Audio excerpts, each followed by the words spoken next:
Goldberg is going to join us right here on the Rich Eisen Show in New York City.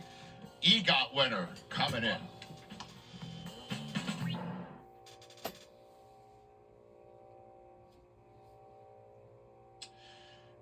Well, this is all kinds of awesome right here on the Rich Eisen Show on Disney Plus and the ESPN app. Our ESPN radio audience will rejoin in a moment. The View, weekdays, 11 a.m. Eastern on ABC, now in season 29, and the co-founder of the all-women's sport network, EGOT winner, first of our history here. We've never had an EGOT winner. Whoopi Goldberg is here. It's good to see Whoopi. Rich, How are nice you? to be here. Good to see you. Thank you. It's been too long. I don't know the last time I saw you. It's been a little while. But it's a great. It is great to But see. we look good.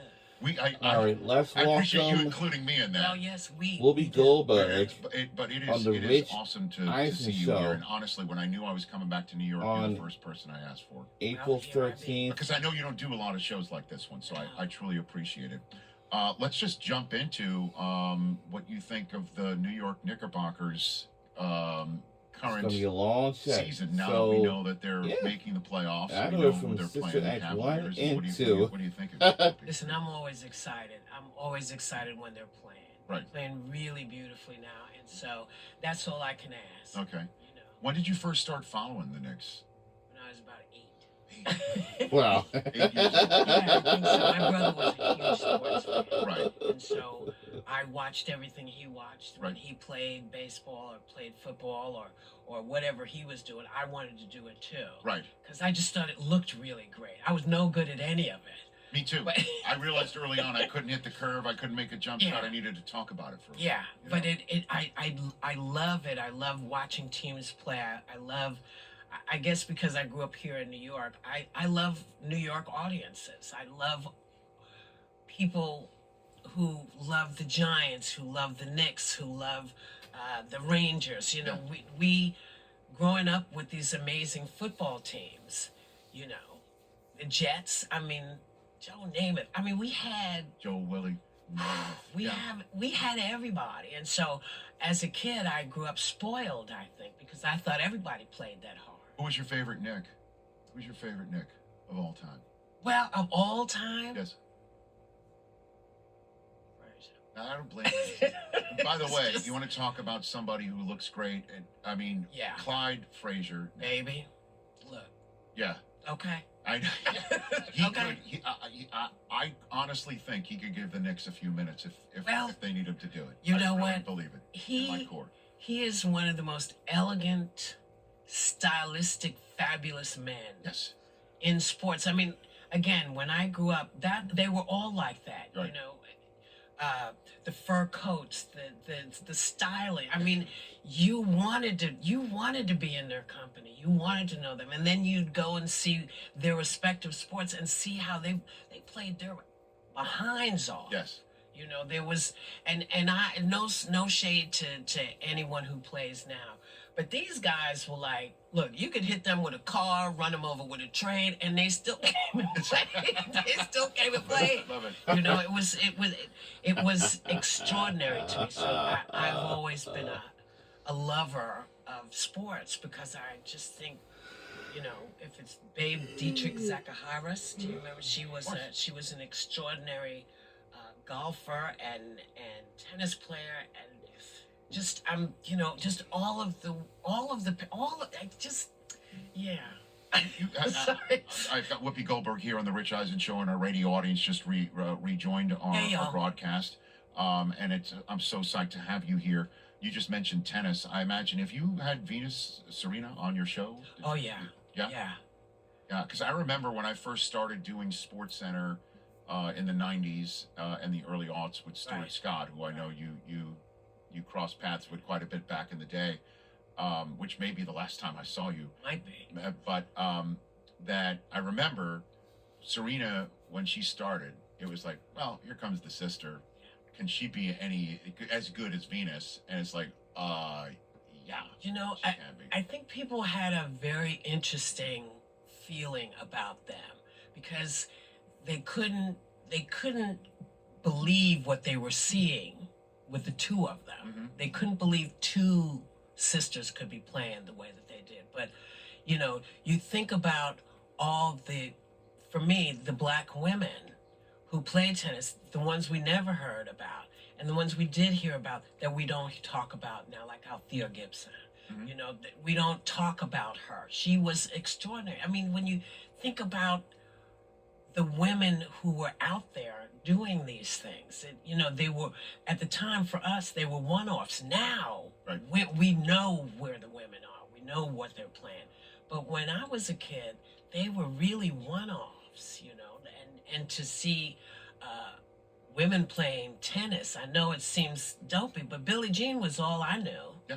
You know, really. I mean, you saw the people that she played, but you remembered Billie Jean. Well, I mean, she created basically women's tennis that, Yeah, that she we did. currently know Yes, as she did. today, Yeah. and is such a major titan Yes. when it comes to sports. So let's talk about the All Women's Sport Network that you co-founded. Yeah. Why did you feel the need to get something started like that? Because I talked about this with whoever was in charge many years ago Uh-huh.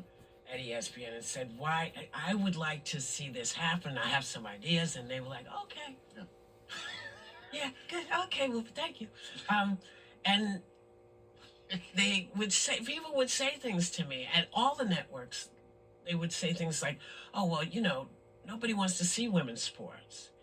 But I did. And I knew if I wanted to see it, maybe other people did too. And then I started traveling in the world, and I wanted to see what other people were doing. And so our network is the All Women's Sports Network, and it covers women's sports throughout the world, whatever sport they're playing.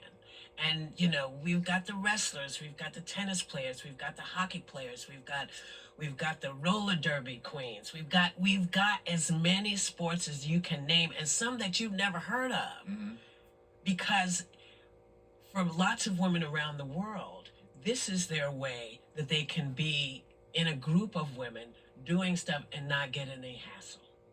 These are ways of women coming forward and putting themselves forward to do different stuff. And because I always knew, you know, in the old days, you know, you used to be able to, you had to own an NBA team in order to be part of a WNBA team. Mm-hmm. I never owned an NBA team. I knew people that owned, but they weren't looking for me to come in and be part of it. Right. Now, you know, you see what's happening with the WNBA. And I'm so proud of them because they didn't stop. They didn't stop fighting. And I know it sounds like we, as women, are kvetching a lot about what we're not getting. But when you see these women play, Mm-hmm. they are worth their weight in gold. They are doing the work that their male counterparts are doing. And they're doing that in all of the sports. There's not a sport that's being played that isn't being played equally well by women, except people aren't used to seeing women do they're not used to seeing women play football. I love the female football league. I love it. Mm-hmm. I wish I could play. I wish I could run, Right. you know, but I can't, Right. you know. But there's so many things so I wanted to see it, and suddenly, about a year and a half ago, someone said, "Oh, I'll help you do that," and I said, "Really? Mm-hmm. It's only been 18 years I've been trying to get this done." He said, "No, we'll do it." So we got with a group called the Jungo Network, and they've put us on around the world. You can find us in lots of different places. I think we probably sent you all the information to put out there, Mm-hmm. but it's kind of groovy. Yeah, they delivers live coverage, original programming from some of the world's most prestigious sports organizations: FIBA, WNBL, UEFA, Athletes Unlimited, the global TV network that you're talking about right now. And then you just mentioned the WNBA, which is having the draft tonight. Yeah. I mean, that everything you just talked about how they need better pay, need better a better arrangement. That's what they were talking about, their collective bargaining agreement. Yeah. You know, like they went to the mat. And a little more respect, you Right. know, because it's not like they're sucking lollipops out there. These girls are kicking butt. Yeah. They are not fooling around. You know, they play like I remember people playing. Yeah. You know, they play hard, and they don't, you know, they don't need to be like Oh no, you can't You tell know. Sophie Cunningham that. She's making sure you don't touch Caitlin Clark, for instance. You know, and There you go. and they're still teammates, and you know, the social media aspect of it, the burgeoning dollars that are coming in. They are, you know, women's sports, certainly WNBA, softball. We were just we had softball highlights on SportsCenter last night, Texas and Oklahoma. Volleyball is becoming much more significant. I mean, I could go down the list here of what women's sports. We cover it. Well, I know. We do. We covered it all. And I was telling you about the show Women's Sports Now, this show, along with Hello Sunshine and Firefly and Apex, and there's so many different other people coming together for an hour-long show that we've got going on ESPN Plus and that's ESPN. a new show. Listen, ESPN. I'm saying to you, we should all be doing this together. Okay. Because our point is, you know, women are doing amazing things in sports, and we should all be covering everything. And to be in bed with the preeminent sports network and take y'all, I mean, y'all are worldwide, but to take y'all through the world as we go through would be wonderful. I know that's the wrong thing. I'm not supposed to be saying stuff like that. Well, because you're not supposed to say, hey, listen, let's get in this bed together. Let's make this bed bigger.